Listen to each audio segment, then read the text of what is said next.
আজ আমরা সলিনয়েড এবং বৃত্তাকার কুণ্ডলীর জন্য স্বামীসাংখ্যের মান নির্ণয় করব, পারস্পরিক আবেশাঙ্ক দেখব এবং পারস্পরিক আবেশাঙ্কের মানও দুটো সমাক্ষীয় সলিনয়েড এবং সমাক্ষীয় বৃত্তাকার কুণ্ডলীর জন্য বার করব।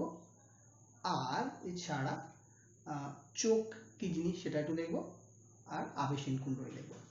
তো প্রথমে আমরা একটা সলিনয়েডের জন্য তার সাবেশাঙ্ক কত হয় সেটা আমরা দেখব। তাহলে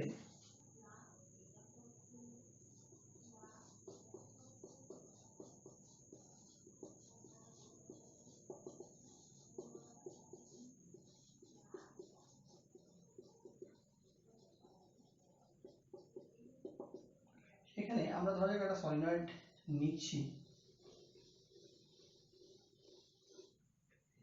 এর দৈর্ঘ্য হচ্ছে L, পাক সংখ্যা হচ্ছে N, এর মধ্যে তড়িৎ প্রবাহ হচ্ছে I। তাহলে আমরা বলতে পারি L দৈর্ঘ্য ও N পাক বিশিষ্ট সলিনয়েডে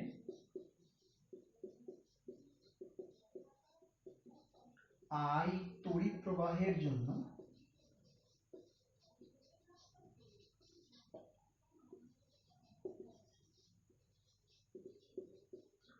উৎপন্ন চৌম্বক ক্ষেত্র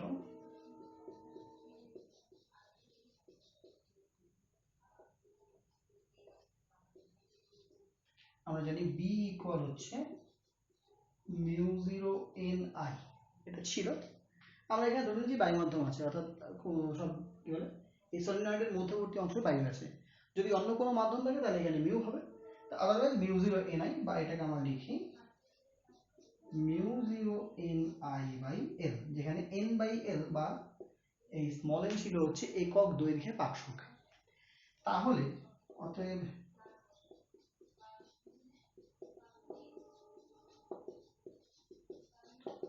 সলিনয়েডের সঙ্গে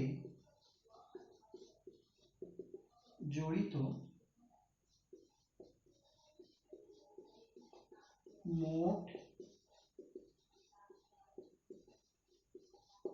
চৌম্বক ফ্লাক্স ফাই ইকুয়াল ছিল বি এ, কিন্তু এখানে যেহেতু n সংখ্যক পাক আছে তাহলে এটাকে আমরা লিখতে পারি n দিয়ে।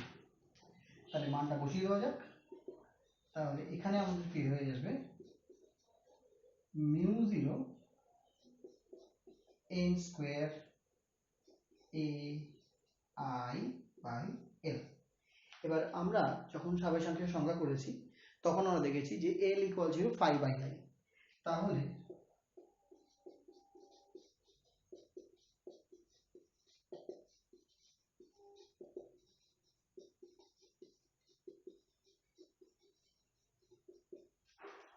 এটা L ইকুয়াল অবভিয়াসলি 5/I। তাহলে এটা আমরা পাবো যে L equal mu n square a by l, বা মিউ0 এটাকে এইভাবে লেখা যেতে পারে mu small n square a into l, এভাবে আমরা মনে করলে লিখতে পারি। তো এখান থেকে যেটা জানা সেটা হচ্ছে যে l এর মানটা কিন্তু পাক সংখ্যার বর্গের সঙ্গে সমানুপাতিক এবং প্রস্থচ্ছেদের ক্ষেত্রফলের সঙ্গে কিন্তু সমানুপাতিক। এছাড়া যদি আমরা এইভাবে লিখি তাহলে এল এর সঙ্গে কিন্তু ব্যস্তানুপাতিক। কিন্তু এই দুটো পয়েন্ট খুব বেশি লাগে, আমরা এখান থেকে বলতে পারি 1/a। অঙ্ক করার সময় অনেক সময় এইগুলো একটু কাজে লাগে, কারণ সেক্ষেত্রে একটু শর্টকাটে হয়। এবার আর ব্যাসার্ধের এবং এন পাক বিশিষ্ট একটা বৃত্তাকার কুণ্ডলীর জন্য সাবেশাঙ্ক আমরা বার করব। তাহলে এখানে আমি গোটাটা এইভাবেই লিখে দিয়েছি যে কুণ্ডলীর ব্যাসার্ধ হচ্ছে আর, পাক সংখ্যা n, লিখে দিই। ধরি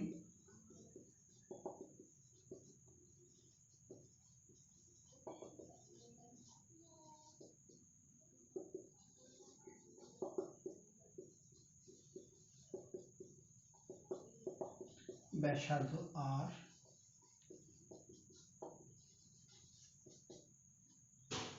পাক সংখ্যা হচ্ছে n এবং প্রবাহ মাত্রা I। তাহলে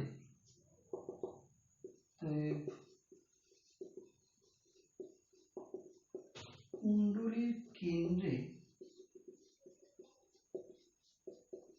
উৎপন্ন চৌম্বক ক্ষেত্র B ইকুয়াল হয়ে যাবে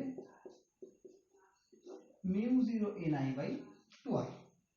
এটা আমরা যখন তড়িৎ চুম্বকত্ব করেছি তখন আমরা পেয়েছি বায়ট-সাভার্ট সূত্রের প্রয়োগের সময়। তো তাহলে B এর মান যদি এটা হয় তাহলে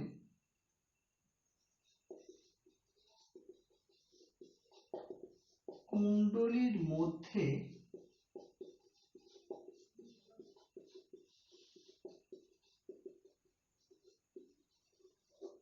মোট চৌম্বক প্রবাহ phi ইকুয়াল, অবভিয়াসলি আগের মতোই একবারে বলে দিই, MBA। তাহলে phi ইকুয়াল আমরা লিখতে পারি μ0 n square I r square I/2r।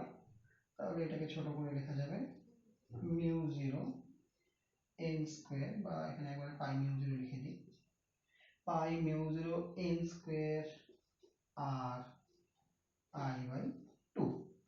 তাহলে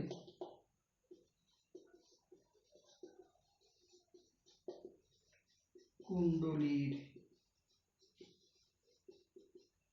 সাবেশাঙ্ক L ইকুয়াল আগের মতোই phi/I। তাহলে এখানে আসবে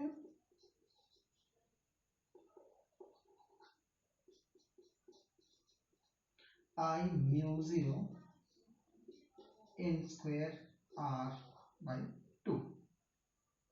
তাহলে এখানেও দেখা যাচ্ছে যে L কিন্তু প্রপোর্শনাল টু n স্কয়ার, অর্থাৎ পাক সংখ্যার সঙ্গে কিন্তু L এর মানটা এবারেও বর্গের সমানুপাতি হয়ে গেছে।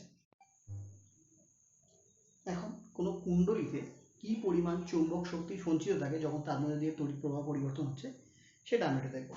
তো ধরা যাক যে বলি L সাবেশাঙ্ক বিশিষ্ট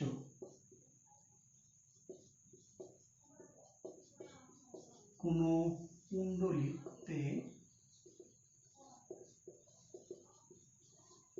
প্রবাহ মাত্রা 0 থেকে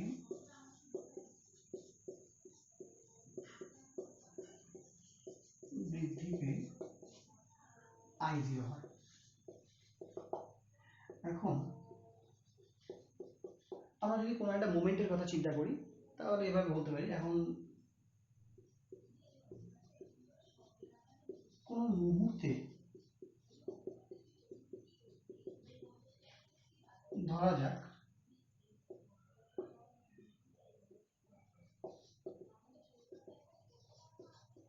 কুণ্ডলীতে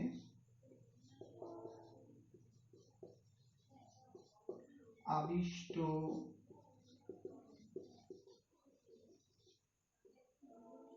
তড়িৎচালক বল E ও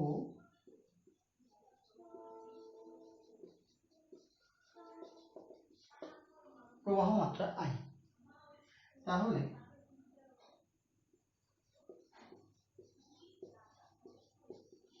ওই মুহূর্তে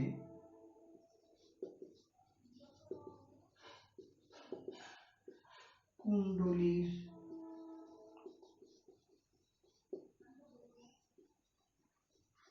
তাৎক্ষণিক ক্ষমতা P equal E into I, কারণ P ইকুয়াল V আমরা দেখেছি।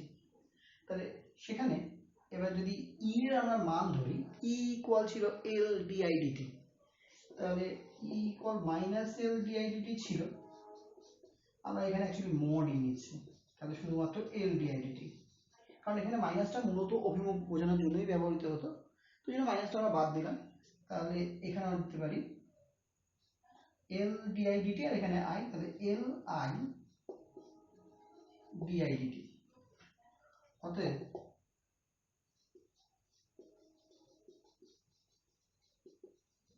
তাৎক্ষণিক শক্তি মূলত স্থিতিশক্তি, তাহলে এটা যদি ডিইউ বলি তাহলে এটা অবভিয়াসলি হবে পি ডিটি, তাহলে এল আই ডিআই। তাহলে অতএব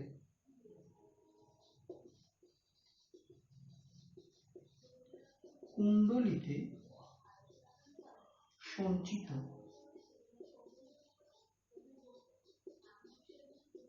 মোট শক্তি, মোট শক্তি এখানে আবার বলছি এটা চৌম্বক শক্তি এবং এটা স্থিতিশক্তি হিসেবে বা চৌম্বক স্থিতিশক্তি হিসেবে কিন্তু থাকে। তাহলে ইউ ইকুয়াল ইন্টিগ্রেশন ডিউ, তাহলে এখানে L integration I dI 0 to I 0, কারণ সর্বোচ্চ মানটা আই 0 ছিল, তাহলে এটা ইন্টিগ্রেশন করে আমরা পাচ্ছি হাফ এল আই 0 স্কোয়ার। তাহলে যেটা আমরা ফাইনাল দিলাম সেটা হচ্ছে ইউ ইকুয়াল হচ্ছে হাফ এল আই 0 স্কোয়ার। এবার সলিনয়েডের শক্তি ঘনত্ব। তো সলিনয়েডের জন্য আমরা এল বার করেছি, অর্থাৎ পারস্পরিক সাপেক্ষে বার করেছি আমরা কত সঞ্চিত স্থিতিশক্তি থাকে সেটাও আমরা জানি। তাহলে এখানে আমরা শক্তি ঘনত্ব বার করে নিতে পারবো। তাহলে সলিনয়েডের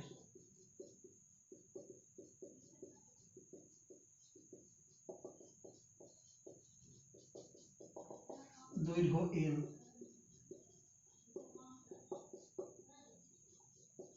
পাক সংখ্যা এন,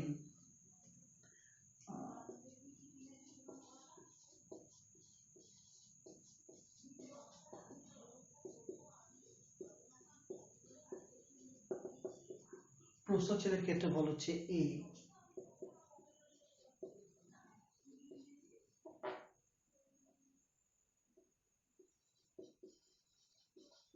প্রবাহ মাত্রা এখানে আই দিলেই ধরলাম সুবিধার জন্য, এবং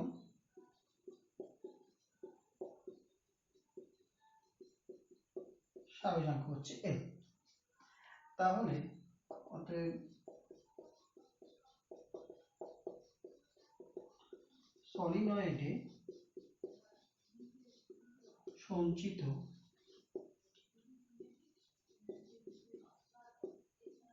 মোট শক্তি ইউ ইকুয়াল হচ্ছে হাফ এল আই 0 স্কোয়ার, যেটা আমরা করেছিলাম একটু আগে। কিন্তু এল সমান হচ্ছে আমরা একটু আগে দেখেছি mu 0 N square A by L. তাহলে ইউ ইকুয়াল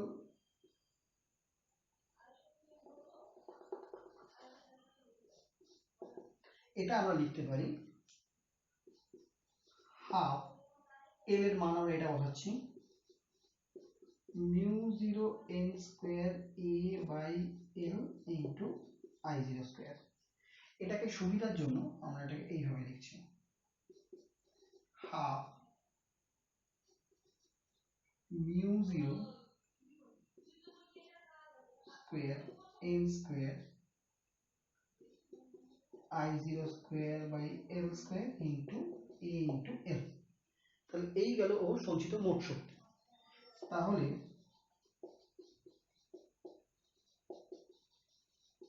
শক্তি ঘনত্ব, এটাকে ছোট হাতের ইউ দিয়ে এভারেজ দেওয়া হয়, এটা ইকুয়াল হচ্ছে ইউ বাই ভি।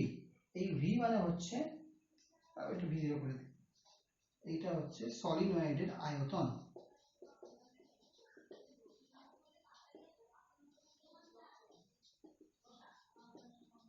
এটা মানে প্রস্থচ্ছেদের ক্ষেত্রফল ইনটু দৈর্ঘ্য। তাহলে এইটা ইকুয়াল দেব, এই পার্টটা তাহলে থাকছে না, তাহলে আমরা পাচ্ছি হাফ, সরি এখানে একটা মিউ 0 মিস গেছে এইটা, তাহলে 1 by 2 mu 0 into mu 0 N square I 0 square by L square. এবার এইটাকে আমরা লিখতে পারি বি স্কোয়ার, কারণ এইটা ছিল বি এর, এইটা ছিল বি এর স্কয়ার, মানে বি ছিল mu zero N I by L, তাহলে সেই সেন্সে এটাকে লিখতে পারি বি স্কয়ার। তাহলে শক্তি ঘনত্বের আমরা যেটা রাশিমালা পেলাম সেটা হচ্ছে B square by two mu zero. যদি অন্য মাধ্যম থাকে তাহলে এখানে লিখতে হবে B square by two mu, কিন্তু এখানে যেটা বলা সেটা হচ্ছে এটা আমরা সলিনয়েডের জন্য বার করলেও যে কোনো কুণ্ডলীর জন্যই কিন্তু এইটা প্রযোজ্য। এবার আমরা করব চোখ। চোখ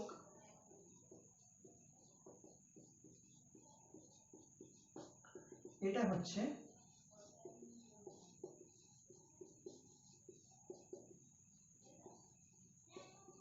উচ্চ সাবেশাঙ্ক কিন্তু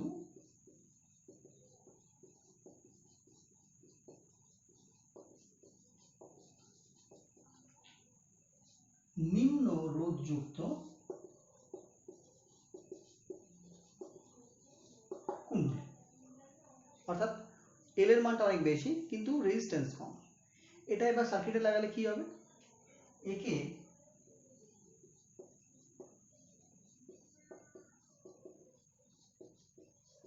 এসি বর্তনীতে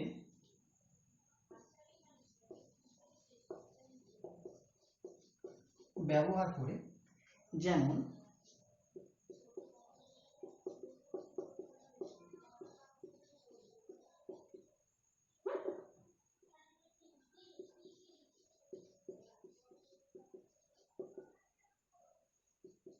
টিউবলাইটের সঙ্গে শ্রেণী সমবায়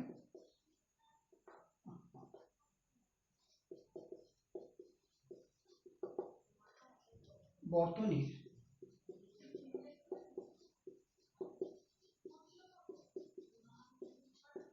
কার্যকর রোধ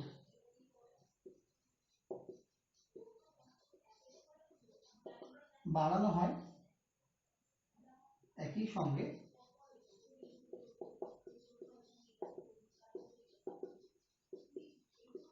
রোধ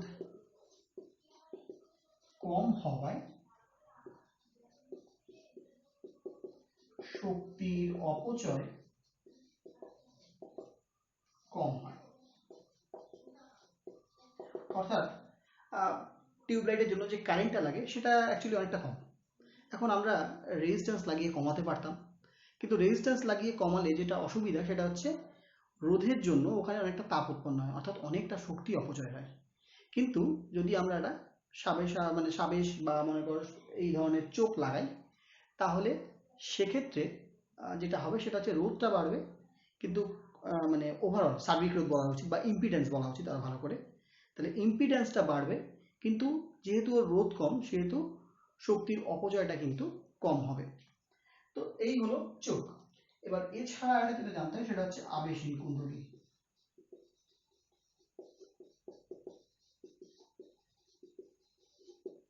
এটা মূলত হচ্ছে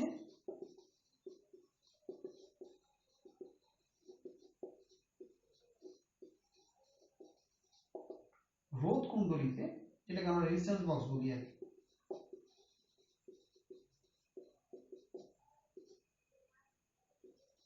ব্যবহার করা হয়। অর্থাৎ রেজিস্ট্যান্স বক্সের ভিতরে প্রত্যেকটা যে রোধ আছে তার সঙ্গে একটা করে কুণ্ডলী লাগানো আছে। এবার কথা হচ্ছে ব্যাপারটা কি, এমন কিছুই না, শুধু একটা যদি কুণ্ডলী থাকে আমরা জানি তার জন্য কিন্তু একটা এল বা সাবেশ আসবে, এবং যদি আমরা ওর মধ্যে দিয়ে তড়িৎ প্রবাহ পরিবর্তন করতে চাই তাহলে সেক্ষেত্রে কিন্তু ও বাধা দেবে, যার ফলে হঠাৎ করে কারেন্ট ড্রপ বা পাওয়ার ড্রপ হতে পারে। তো সেই জন্য যেটা করা হয় সেটা হচ্ছে একটা কুণ্ডলী সরাসরি না তৈরি করে তারটাকে সমানভাবে দুটো ভাঁজ করে তারপর কুণ্ডলীটা তৈরি করা হয়। তাতে কি হবে, প্রত্যেকটা তারের মধ্যে দিয়ে প্রবাহ মাত্রা একটা অর্ধে যদি ডাউনওয়ার্ড হয় কারেন্ট, আরেকটা অর্ধে দিলে আপওয়ার্ড, যার জন্য যে চৌম্বক ফ্লাক্স যেটা আসবে সেটা কিন্তু ক্যান্সেল আউট হয়ে যায়, পরিবর্তনটা ক্যান্সেল আউট হয়ে যায়। তো এটা এইভাবে বলতে পারি, মানে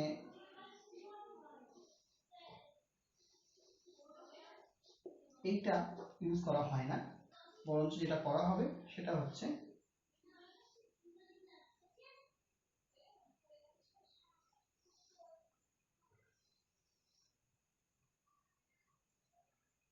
এই ধরনের, অর্থাৎ সমানভাবে এটা দিয়ে যদি কারেন্ট এদিকে হয় এটার জন্য এদিকে যাবে। এখানে হলে তো এখানে একটা ম্যাগনেটিক ফিল্ড পাবো আর কি, যার জন্য ফ্লাক্স যদি এখানে এলটা থাকবে, এটাই কিন্তু এল ইকুয়াল জিরো, বা আরো ভালো করে বললে অলমোস্ট ইকুয়াল জিরো বলতে পারি, কারণ প্র্যাকটিক্যালি কিছুটা হলেও থাকে, কিন্তু সেটা খুব নগণ্য মনে করলে আমরা সেটাকে অ্যাভয়েড করতে পারি। তো এইগুলোকেই মূলত রোধ কুণ্ডলী হিসেবে ব্যবহার করা হয়।